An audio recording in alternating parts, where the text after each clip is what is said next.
2024 లేదా 25లో డిగ్రీ లేదా బీటెక్ చదివారా? సాఫ్ట్‌వేర్ జాబ్ కోసం ఎదురు చూస్తున్నారా? అయితే కోడ్ జ్ఞాన్ 100 డేస్ కోర్సులో చేరండి, జాబ్ సాధించండి.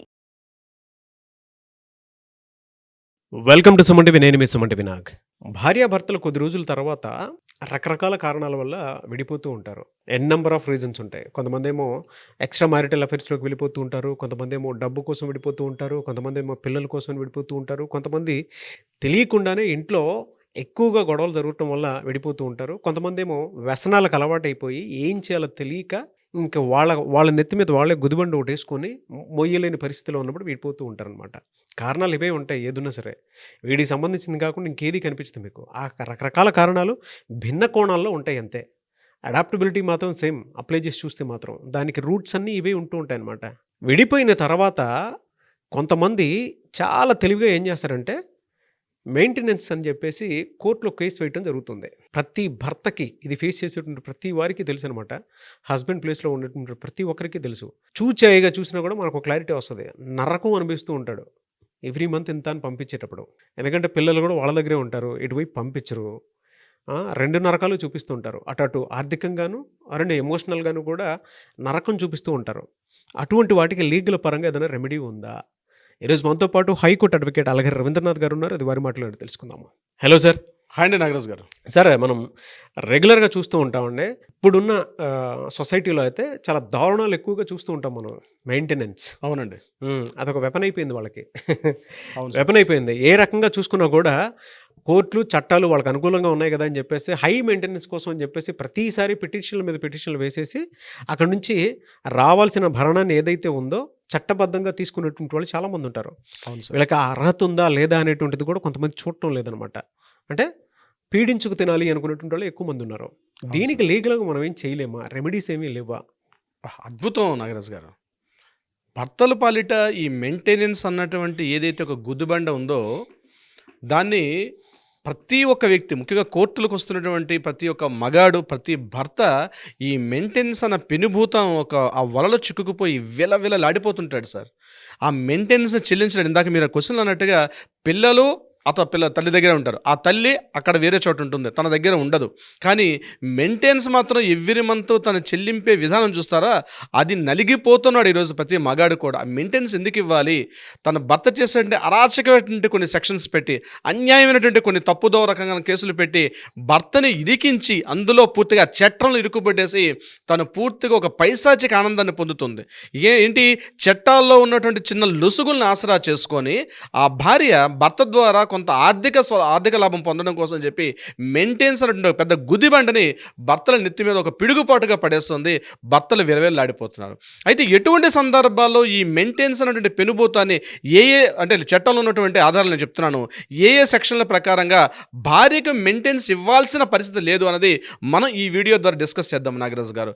ముఖ్యంగా భార్యని ఎటువంటి సందర్భాల్లో మెయింటెనెన్స్ ఇవ్వక్కర్లేదు. మనం దీన్ని చట్టం ప్రకారం చూస్తే రకరకాల కోణాలు ఉంటాయి. కానీ నేనైతే దీన్ని 4 పార్ట్స్గా డివైడ్ చేసే పరిస్థితులు నేను చేస్తున్నాను. ఒకటి, మానసికంగా, శారీరకంగా, ఆర్థికంగా, సామాజికంగా అన్నటువంటి 4 కోణాల్లో చూసేటప్పుడు ఈ 4 కోణాల్లో తన భార్య ఏ రకమైన మిస్టేక్స్ చేయడం వల్ల ఆ మిస్టేక్స్ని చూపించి కోర్టు నుంచి పరిహారం అంటే ఉపసంహారాన్ని పొందే అవకాశం కూడా ఉంటుంది, మెయింటెనెన్స్ ఇవ్వకుండా కూడా ఉండే అవకాశం కూడా ఉంటుంది అన్నది ఈ 4 కోణాల్లో మనం మాట్లాడుకుందాం నాగరాజ్ గారు. అందులో ప్రధానంగా మానసికంగా అన్నటువంటి విషయానికి వచ్చినట్లయితే ఇది ఎలా చెప్తున్నాం? మానసికంగా అంటే భార్య తను విడిచిపెట్టేసి ఎక్కడికో వెళ్ళిపోయింది, చెప్పా పెట్టకుండా వెళ్ళిపోయింది.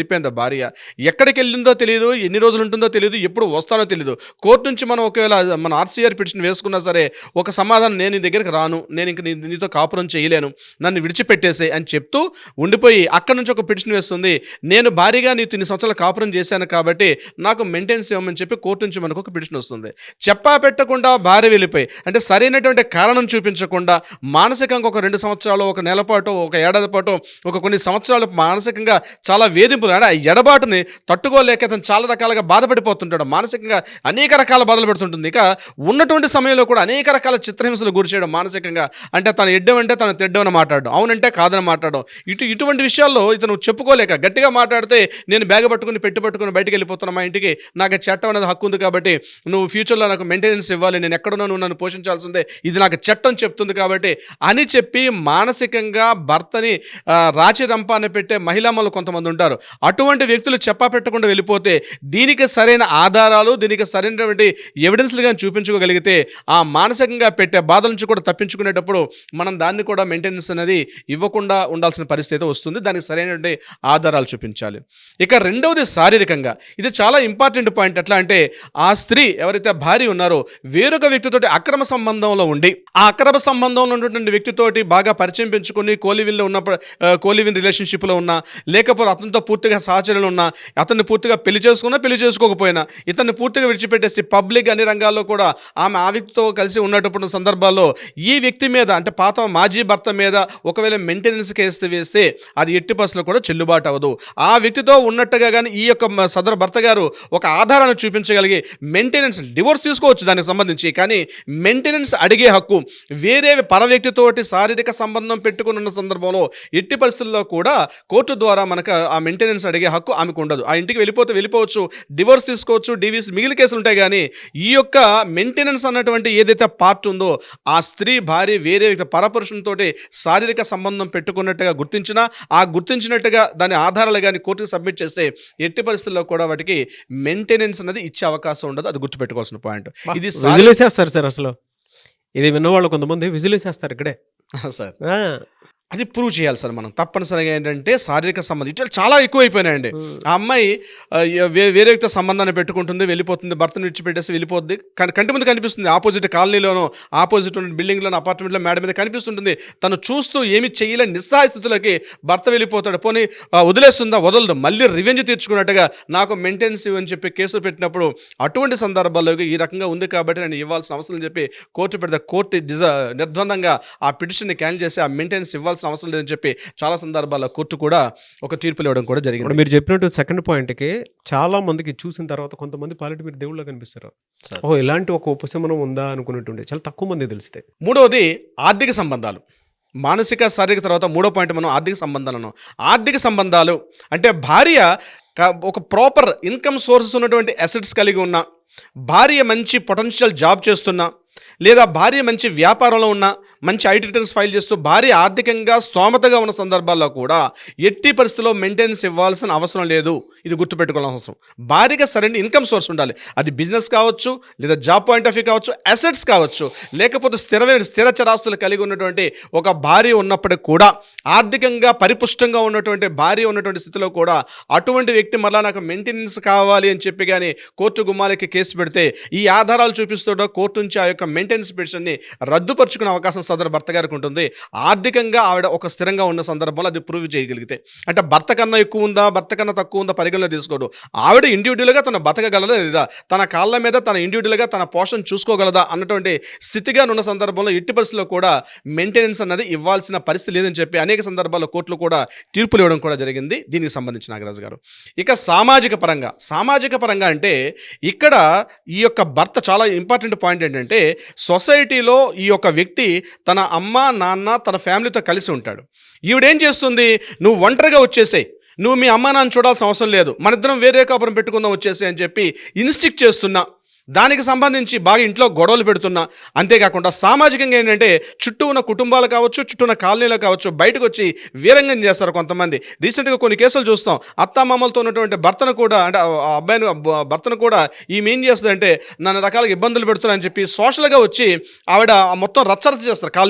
కాలనీలో గొడవ చేయడం, సొసైటీలో గలాట్ చేయడం, అతను పనిచేస్తున్న ఆఫీసుల్లోకి వెళ్ళిపోయి అతను చేస్తున్న ఆ జాబ్స్లో ఇంటర్ఫైర్ అయిపోవడం, ఆ జాబ్స్లో హెచ్ఆర్లతో మాట్లాడడం, ఆ బిజినెస్ కేసులో ఉన్న వాళ్ళతో ఇంటర్ఫేర్ అయిపోవడం, అంటే తన ప్రొఫైల్ మర్చిపోయి తన భర్త అన్నటువంటి ఒక అర్హత సాధించింది కాబట్టి అతని యొక్క సామాజికంగా పూర్తిగా డిజాల్వ్ చేయడం, అతని యొక్క ఉనికినే ప్రసాదకం చేయడం, అంటే అతనికంటూ ఒక ఐడెంటిటీ లేకుండా పూర్తిగా అతని వ్యక్తిగతంలో కూడా ఎంటర్ అయిపోయి అతని సోషల్గా అతని జాబ్ ప్రొఫైల్లో ఉద్యోగం చేస్తున్న పరిస్థితుల్లో, అదేవిధంగా బిజినెస్ చేస్తున్న ప్లేసుల్లో, కాలనీల్లోను, హౌసెస్లోను, అపార్ట్మెంట్లోనూ రచ్చ చేసి రచ్చ రంబోలు అంటారు చూస్తున్నారు గారు.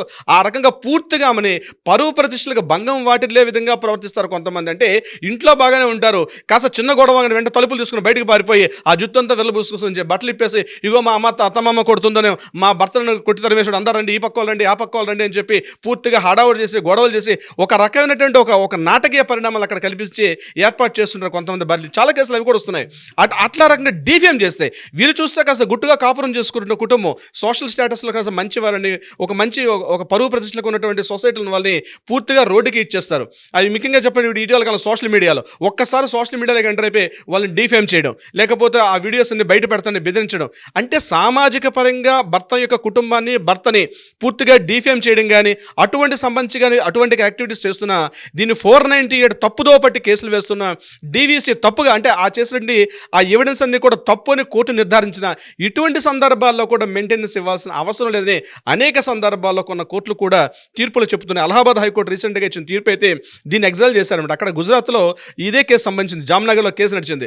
ఆ కేసులో ఆవిడ కంప్లీట్గా సోషల్ మీడియాలో డిఫేమ్ చేస్తే ఆ హస్బెండ్ ఇంకా సూసైడ్ చేసుకుందాని స్థితికి వెళ్ళిపోయారు. ఆ టైంలో ఎవరో నాలాంటి ఒక అడ్వకేట్ కనిపించి ఈ విషయం కోర్టులో చట్టాలు ఉన్నాయి, మీరు ఈ రకంగా వెళ్ళని చెప్పి ఒక గైడెన్స్ ఇచ్చినప్పుడు కోర్టుకి వెళ్ళి ఇవన్నీ కూడా రాంగ్ ఎవిడెన్స్, ఈ రకంగా కావాలని చెప్పి నా భార్య చేసిందని ప్రూవ్ చేస్తే ఇమీడియట్గా ఆవిడ మీద ఉన్నటువంటి ఆ 498 కేసు రివర్స్ ఆవిడకి 120B ప్రకారం ఆవిడకి మళ్ళీ కేసులు వేసి ఆ అమ్మాయి మీద కేసులు వేసి డిఫేమ్ చేసేందుకు గాను మెయింటెనెన్స్ని పూర్తిగా రద్దుపరిచేసి చివరికి ఇప్పుడు ఆ మీద రివర్స్ కేసులు ఆవిడ మీద ఇప్పుడు కంటిన్యూషన్ అవుతున్నాయి కోర్టులో. అంటే అటువంటి సందర్భాలు కూడా ఉంటాయి. అంటే ఒక సొసైటీలో సామాజికంగా పేరు ప్రతిష్టలు, అంటే పేరు ప్రతిష్టలు పెద్ద సెలబ్రిటీ అనే ఉద్దేశం కాదు నాగరాజు గారు.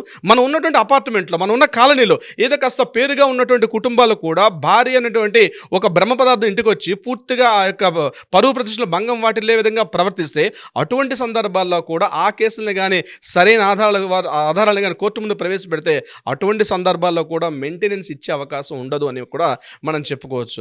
ఇలా చాలా సందర్భాలు ఉంది. మెయింటెనెన్స్ అనేది ఖచ్చితంగా ఇవ్వాల్సిన అవసరమే లేదు. కొన్ని ప్రత్యేక పరిస్థితుల్లో మాత్రమే భార్యకి మెయింటెనెన్స్, ప్రతి సందర్భంలో ప్రతి కేసులో మెయింటెనెన్స్ ఇవ్వాల్సినటువంటి అవసరం అయితే లేదు. కొన్ని ప్రత్యేక పరిస్థితులు ఇవ్వాలి, చాలా సందర్భాల్లో ఇవ్వాల్సిన అవసరం లేదు అన్నది మనం చెప్పుకోవచ్చు నాగరాజు గారు. వాహ్!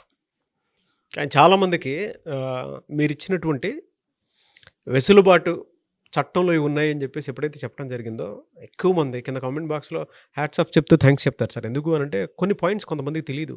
ఓహో ఇలా కూడా మన రక్తం అంటే పీడించుకు తింటున్నటువంటి రక్తాన్ని మళ్ళీ మనం తిరిగి తెచ్చుకోవచ్చా అనుకున్నటువంటి దానికి ఒక కీ పాయింట్స్ అనమాట ఇవన్నీ. అంటే మనం అందరి గురించి నెగిటివ్గా మాట్లాడుకోవడానికి లేదు, కొంతమందికి నిజంగానే మెయింటెనెన్స్ అవసరం. బట్ ఎక్కువ మంది ఎవరైతే నెగిటివ్ పాయింట్లో నుంచి దాన్ని తీసేసుకొని వాడుకుంటూ ఉన్నారో వాళ్ళకి మాత్రమే ఇదనమాట. సో సరే, ఇలాంటివి చాలా జరుగుతున్నాయి కాబట్టి మీలాంటి వాళ్ళని అప్రోచ్ అవుదాం అనుకున్నటువంటి చాలామంది ఉన్నారు. మిమ్మల్ని అప్రోచ్ అవ్వాలంటే ప్రాసెస్ ఏంటి? తప్పనిసరిగా నాగరాజు గారు దీనికి సంబంధించి ఇటువంటి ఇష్యూస్లో ఉన్నటువంటి వ్యక్తులకి ఎవరైనా ఉంటే కింద స్క్రోల్ అవుతున్న నెంబర్ని కాంటాక్ట్ చేయగలిగితే వాటికి కావాల్సిన సలహా సంప్రదింపులు మన లీగల్ టీమ్ ఇస్తారు. అదే కాకుండా కోర్టుల్లో వివాదాలు ఉంటే న్యాయపరంగా ఏదైనా పరిష్కారం కావాలంటే కూడా ఆ దిశగా కూడా ప్రయత్నం చేస్తారు నాగరాజు గారు. Okay, anyway sir, thank you so much Ravindranath గారు. Thank you so much Nagaraju గారు. చూసారు కదండి వీడియో. ఈ వీడియోపై మీ అభిప్రాయాన్ని కమెంట్ బాక్స్లో పోస్ట్ చేయండి. ఒకవేళ దీని నుంచి సఫర్ అవుతున్నటువంటి వాళ్ళు, అవి మెన్ అయినా విమెన్ అయినా సరే, కొంతమందికి ఏంటంటే తెలియకుండానే మెయింటెనెన్స్ అనేది చాలా తెలివిగా కొంతమంది భర్తలు ఏం చేస్తూ ఉంటారంటే దాన్ని వీళ్ళకి ఎందుకు ఇవ్వాలి అనుకునేటువంటి మోటో అంతా బాగున్నా కూడా కొన్నిసార్లు వీళ్ళకి రాని కూడా చేస్తారు. బట్ వీళ్ళు నిజంగానే సఫర్ అవుతూ ఉంటారు. అటువంటి వాళ్ళు మీ ఒపీనియన్ ఏదన్నా కింద కామెంట్ బాక్స్లో షేర్ చేయండి. మీకు కూడా ఎలాంటి చట్టాలు ఉన్నాయి అనేటువంటి దాని మీద డెఫినెట్గా మేము వీడియోస్ చేస్తాము. అండ్ ఈ వీడియో లైక్ చేయండి, షేర్ మాత్రం తప్పకుండా చేయండి. ఇలాంటి మరిన్ని వీడియోస్ కోసం మా ఛానల్ ఫాలో అవ్వండి. Thank you. సుమన్ టీవీలో మీ పర్సనల్ అండ్ బిజినెస్ ప్రమోషన్స్ కోసం కింది నెంబర్కి కాంటాక్ట్ చేయండి.